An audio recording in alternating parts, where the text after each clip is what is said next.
I'm Marianne, and this is kind of my demo lesson, so you can see me as an English teacher.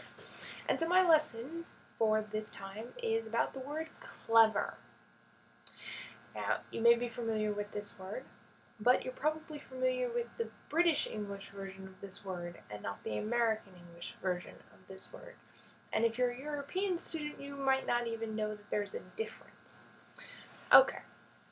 So the word clever is one of those words we use for people who are intelligent, who are good at school, or good at solving problems, or have a high IQ, however you want to explain it. But in American English, when you want to talk about just somebody's intelligence, it's more natural to use the word smart, or simply the word intelligent, but sometimes intelligent sounds a little too technical. So if we want to be more informal, we would say he's smart. He's a really smart guy. In British English, they tend to use the word clever. But they don't use the word clever that often, or at least that's been my experience with my English friends and also my Australian friends. And so the word has a very neutral meaning. It's very similar to the way we Americans use the word smart, just intelligent, just you've got a good brain in your head. However, for Americans, clever has more of a specific meaning. Clever talks about your ability to solve problems. So a clever person is a person who can come up with sort of unusual, creative, not normal solutions for a problem. If there's a problem that's so difficult nobody can think of how to solve it, the clever person comes in and just has an innovative solution right away. So we have an expression that you may have heard.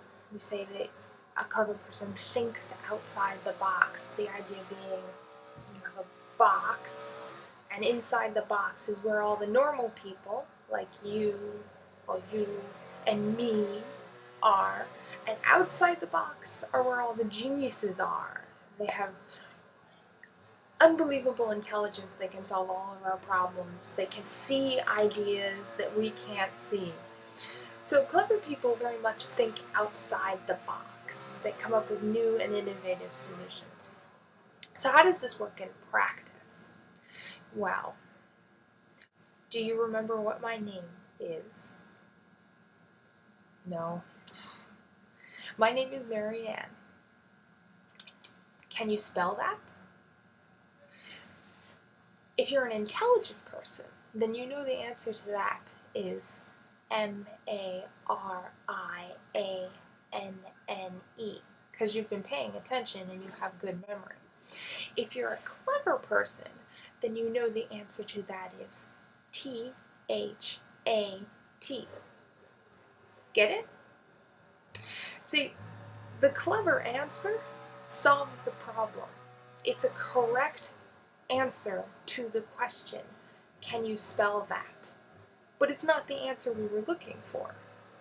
So what this means in practice is that for Americans, the word clever can have a negative meaning, especially when you're using it to describe a person. Because what you're saying about the person is that they're really intelligent, they think outside the box, they can solve problems, but that they'll do anything to solve that problem. So they may lie, they may steal, they may cheat you or trick you.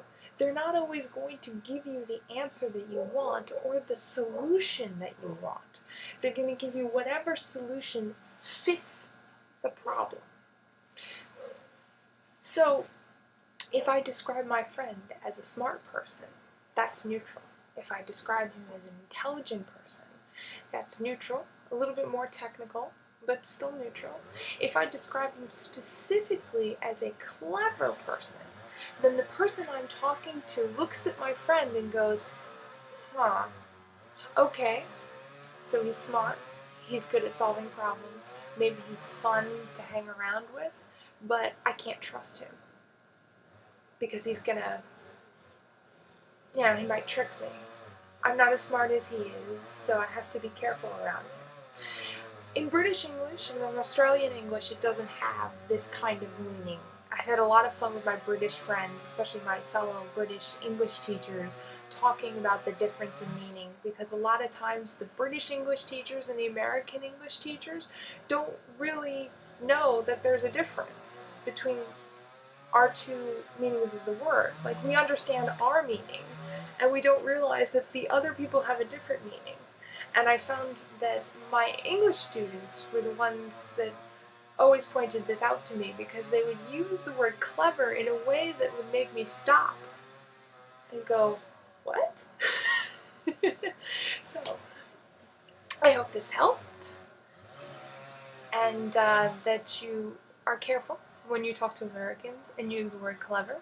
The advice I give my English students is simply, when you're in a situation and you're not sure whether you're using the word correctly, just use the word intelligent. Everyone understands it. It's the same in almost every language. So that's my advice to you if you're a little bit scared of the difference, but I think it's something that you do pick up in practice.